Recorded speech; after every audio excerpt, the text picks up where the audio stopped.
rumah merupakan salah satu aset yang terbilang cukup tinggi.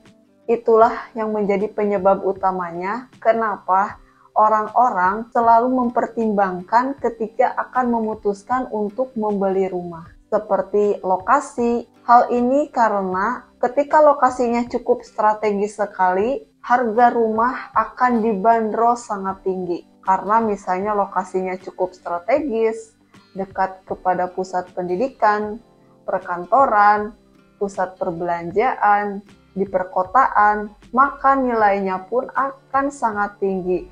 Lebih-lebih lagi ketika teman-teman memiliki rumah tersebut, tujuannya untuk apa? Ketika menentukan atau memutuskan membeli rumah, kita lihat dulu tujuannya mau dijadikan satu, hanya sebagai rumah hunian saja atau tempat tinggal saja. Yang kedua, atau mungkin hanya untuk aset dan investasi. Kali ini saya akan share mengenai memilih lokasi yang tepat ketika teman-teman akan memutuskan untuk membeli rumah. Tapi sebelum lanjut membahas, teman-teman jangan lupa untuk like. Bila teman-teman suka dengan videonya, subscribe, dan juga share ke teman-teman semua agar channel Novi Sulastri terus berkembang ya.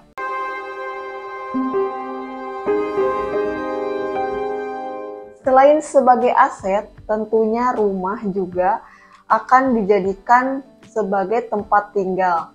Nah, teman-teman harus mempertimbangkan dua poin penting, yaitu yang pertama sebagai tempat tinggal, yang kedua yaitu sebagai aset dan investasi. Karena meskipun rumah milik pribadi, orang tua, mertua, atau mungkin rumah kontrakan, rumah tetap menjadi kebutuhan primer manusia. Karena semakin berkembangnya zaman, rumah posisinya tidak akan pernah bergeser dari fungsinya sebagai untuk melindungi kita dari ancaman, dari cuaca. Meskipun rumah saat ini sudah banyak sekali tipe-tipenya sehingga teman-teman bisa memilih untuk dijadikan seperti apa nantinya tipe tersebut. Nah, kali ini saya akan share poin pertama, yaitu rumah sebagai tempat tinggal.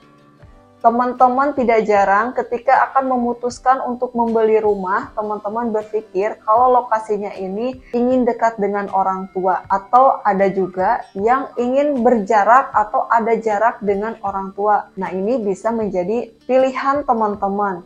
Tapi teman-teman juga harus memutuskan karena rumah ini adalah sebagai tempat tinggal nantinya untuk teman-teman, tentunya akan juga melakukan aktivitas-aktivitas harian teman-teman.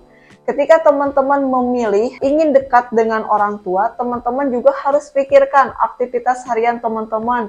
Misalnya ketika teman-teman bekerja, apakah rumah yang berada dekat dengan rumah orang tua tersebut jaraknya dekat terhadap pekerjaan atau malah menjauh, atau misalnya jaraknya jauh ke tempat pekerjaan.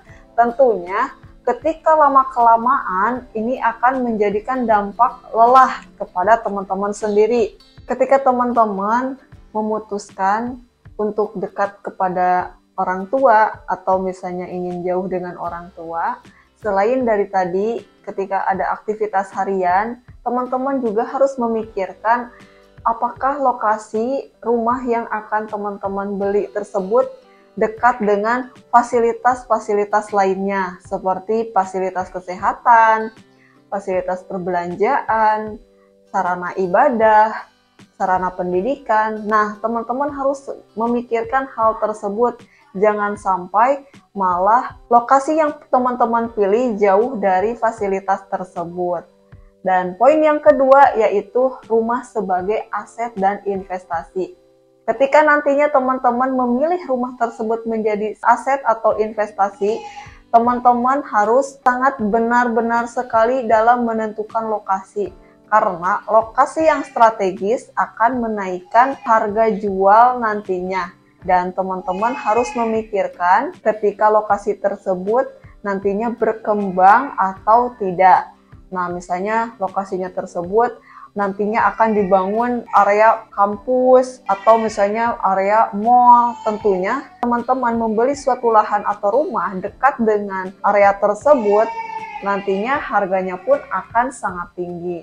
Itulah ya teman-teman kedua poin penting yang harus teman-teman pertimbangkan saat akan membeli rumah atau membeli properti. Jadi jangan sampai melewatkan dua poin penting tersebut. Nah, sekian video yang bisa saya share ke teman-teman. Dan jangan lupa ketika nanti teman-teman akan memilih atau membeli rumah, teman-teman harus benar-benar memperhatikan kedua poin tersebut. Sekian videonya, semoga bermanfaat dan sampai ketemu di video saya selanjutnya.